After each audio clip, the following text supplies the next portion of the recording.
Hello and welcome to day 5 of our DYW Up To You event. What an amazing week it's been, folks. Monday we were chatting about jobs and apprenticeships. Tuesday it was college. Wednesday it was university. And then yesterday, of course, it was training and volunteering. We met some great people. We had some incredible experiences and stories. And a big thank you to everybody that was able to send in questions during the broadcasts. Today's a little bit different. It's just me for the next few minutes. And I'm going to do what it is that I do and pull everything together and hopefully send you on your way with all sorts of food for thought. And we really hope that this last few days has supported you and will continue to support you on your next step of your own no wrong path journey. Now, before we go any further, I'm going to pop a word on the screen, all right? And I want you to say it out loud, okay? Just this might sound a bit random, but just go for it. So the word's going to appear on the screen, and I want you to give it no thought whatsoever. Don't take time to try and work out. Just say what you see. I'm sure that's a catchphrase from some game show. But just say what you see instantly. You ready? Go.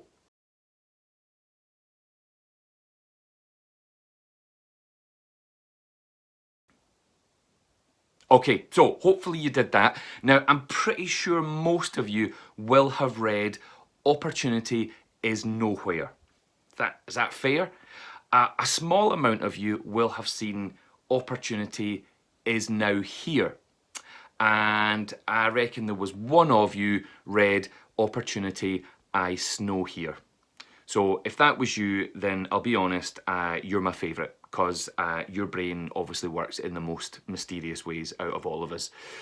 But I love that. And it's just a wee play on the eye, of course, and words. But I love the fact that it gets that idea across that you see what you want to see. You know, your brain tells you what you want to be told. You hear what you want to hear.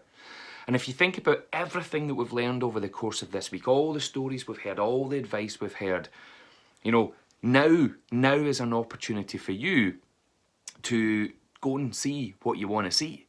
And, you know, from all the conversations you've heard, hopefully you heard what you wanted to hear. So with that in mind, I'd like to share a quote with you. And it's my favourite quote of all time. Now, when I say it's a quote, I'm actually going to misquote it slightly, because there's normally a swear word in it, and that Post, you might not be offended, that's not appropriate. So there's going to be a slight change to it. But the quote is by somebody called Macaulay Culkin. Now, you might know who Macaulay Culkin is, you might not. He is an actor. He played the wee boy in Home Alone, all right? Now, Home Alone 1 and 2, because let's be honest, every other movie that came after that simply didn't count.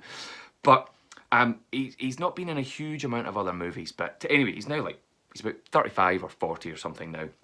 So he said, I am yet to discover a level of enthusiasm that tops, look at the size of this giant potato chip. I love it, because you know, don't you? It doesn't matter where you're from, it doesn't matter what you're into, what age you are, what your upbringing is, you know fine well, if you're sitting eating a bag of crisps and you pull from it a giant piece of fried potato, it's going to blow your mind.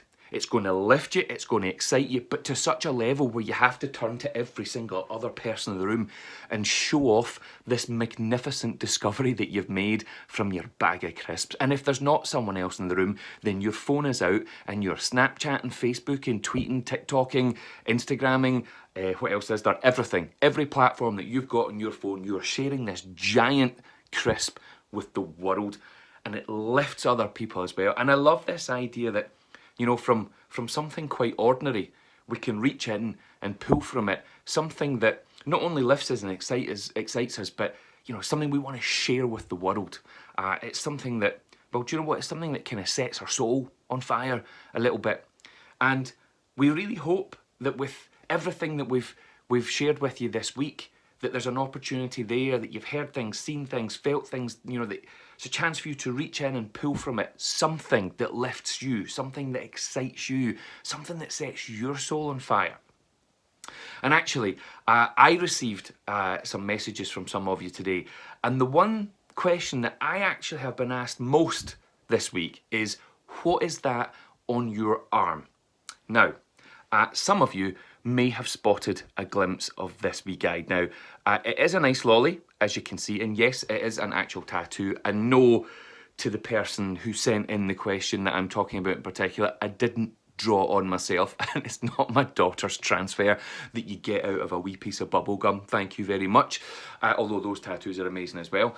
There's a reason why I have an ice lolly on my arm, and actually it ties in with what I was just saying there about the bag of crisps and reaching in and looking for the opportunities and taking from the situation what you want to take from the situation. So I'm going to tell you a very quick story about my ice lolly tattoo. So the reason I have that, if we go way back a few years to the first time my wife and I took our kids on holiday abroad, first time we ever went away, I think it was about, I don't know, I can't even think when it was probably about 2015 or something like that. And we went to Menorca for 2 weeks, and we went all-inclusive. Now, I don't know if you've ever been all-inclusive. I had never been all-inclusive before. It's not something I do regularly, but basically everything's included. You pay a sum of money and you don't have to think about anything. Like anything. You can eat and drink and play and do as many activities as you want, and you've already paid for it. All right? So we arrived late at night, so the next morning we got up, had been for breakfast, and we did what everybody does on their first day of holiday. We kind of scoped the place out and had a wander. And we got to about 10 o'clock, we're sitting on our sun loungers, and my wee girl, who at the time was only about 3, said, "Can we have a nice lolly, Daddy?" Now, at that point, when you're on holiday and the sun's belting down, you can have as many ice lollies as you want, basically. I was like, yeah, you just go over there and you just help yourself. Just looking at me, my son, who was 7, was like, "You can't just go and help yourself, Dad, because like, well, you need to pay." And I'm going, no, remember, this holiday's called all-inclusive. We've already paid. You just go over there and you take the ice lolly or ice cream that you want. And they're like, "But you can't, we need pennies." And I'm going, no. So for like the 147th time, I explained the whole all-inclusive concept. And like all good children in those situations, they turned to their mother for backup. And they spoke to my wife, Ali, and said, "Look, is it true? Can you just go and help yourself?" And she was like, "Yes, off you go." Now, we could see the freezer from where we were sat. And just as my wife sort of said to them, "Yes, just go and help yourself. Go for it, guys." It was just in that moment that I saw what I think was the most joy and the greatest levels of happiness and excitement that I've ever seen in another human being, or two human beings as it was in this. Their faces their eyes just popped out their head, their smiles were going from like here to here, their wee bodies just began to wiggle, and they just kind of went, and they just pirouetted and off they went. I don't think I've ever used the word pirouetted before, but they just turned and off they went. And they were like little sort of like cartoon characters that had been animated and brought to life. They kind of hopped and skipped and wiggled and danced and jumped their way around other people, and all over they went. And we could see them, and they got to the freezer that was full of ice lollies and ice creams, and it was one of those old school sort of treasure chest freezers where you have to slide the top back. And I turned away for like 3 seconds to say something to my wife, and as we looked back, all you could see was my children's legs sticking out of the freezer. Their entire top half of their body was in the freezer. Their legs were up in there and their wee feet were going like this, and they seemed to be in there for what felt like a very, very long time. And I had this wonderful image of them just rooting around in this big treasure chest of ice lolliness. I think I've just invented a thing, a treasure chest of ice lolliness, but I love it. Heads were in as they were searching for their own treasure, and then all of a sudden their legs came down, up they came, both with 2 ice lollies, 4 ice lollies in total, standing there, just eyes popping out their head. They turned round again and they wiggled all the way back to us, and we just sat and watched them, and they got into their sun loungers. 2 of them sitting there with an ice lolly in each hand, you know, melting down their hands and melting down their face, creating ice lolly and ice cream beards. I mean, they were gone in like 10, 20, 30 seconds. But in that moment, I'd never seen someone being so in the moment, so excited, so happy. It was wonderful. And again, it goes back to this thing about the crisp out the bag. It goes back to this idea of opportunity is now here. I want you to imagine that this week that we've shared with you this week is your crisp packet, your treasure chest of ice lolliness, you know? And we want you to think about all the stuff that's been shared, the conversations, the advice, You know, get on the website, follow the hashtag no wrong path, follow the hashtag of DYW up to you 20, and make sure that you're absorbing all the stuff. You know, get head in, feet off the ground, root around and pull from it. Pull from it what you need to pull from it. Ask questions and make sure it's something that, well, yeah, sets your soul on fire. I love that story because it just instantly throws you back to when you were a kid. And I used to be a primary school teacher, as some of you know, and I was always fascinated by the way young kids embraced everything that they had in front of them, and they would always go looking for the fun and the excitement and everything. Their mindset, their attitude, and just their resilience, absolutely incredible. You know, think back to when you were, let's go with 7 years of age, and your teacher handed you a reading book that you actually had already read the year before with the previous teacher. How did that make you feel? Well, I'll tell you how it made the 7-year-olds feel the first time I made that mistake as a teacher.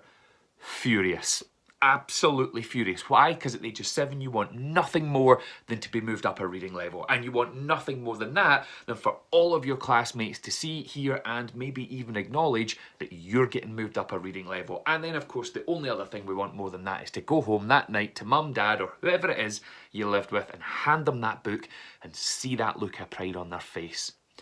Every single day as a primary school teacher, my mind was completely and utterly blown by the levels of enthusiasm and excitement and passion and energy and drive shown by children under the age of 10 every day to, quite simply, pretty much everything. It was incredible. I always remember they would stand at your desk. Now, you've all stood in that queue at a teacher's table when you were that age. There's lots of reasons why kids stand there. The two main reasons, the one is to ask for help, which is the most extraordinary skill that young kids have, I think. It's just a shame that the older we get, some of us unlearn the skill of asking for help. So please never forget, even at your age, you're allowed to be asking for help. And two, to show off their work. It's always that line, I'm finished, what's next? And they're dead proud of their work. And like I say, every day it just blew my mind. But there's a problem with being that age, and there's a problem with being at primary school, and that is we stop being that age and we leave primary school. We grow up, we rip through high school, we get a job, we get an apprenticeship, we go to college, we go to uni, we do some training, we do some volunteering, we take a gap year, we travel the world. Again, no wrong path. However, through that process of growing up, sometimes we kind of become society. You know, society says, you know, be yourself, and then you do it, and society kind of says, no, not like that. And some of us accidentally just become society. But the bigger problem for me is I believe that far too many of us lose what I would call that wee piece of magic, okay? What do I mean by that wee piece of magic? I'll give you some examples. It's something natural. We're born with it. I see it in my own two kids every day. So here's my example. My son, I always remember before his 5th birthday, it was 4 o'clock on a Saturday morning, woke up to the sound of him screaming, Dad, Dad, as loud as he possibly could. Got the fright of my life, leapt up out my bed, ran for the door. He came bursting in through the door going, Dad, Dad, and I stopped him and I was like, what is it? And he looked at me and he simply said, I know why they're called eyeballs. And then he turned and went back to his bed. Now, this for me, other than being incredibly random, is the perfect example of that wee piece of magic. 4 o'clock in the morning. That's irrelevant to this story because he was only 4. It doesn't matter when you're that age. He'd woken up and had this lovely wee moment of discovery. Now, that's not the moment of magic. It's cool, but the moment of magic came next. He shared it. Because that's what you do when you're 4. You learn something new, you discover something new, you think something different, no matter how big, how small, how boring, how exciting, you share it because you're 4. But because you're 4, you don't just share it. You share it from here with passion and energy and heart and excitement.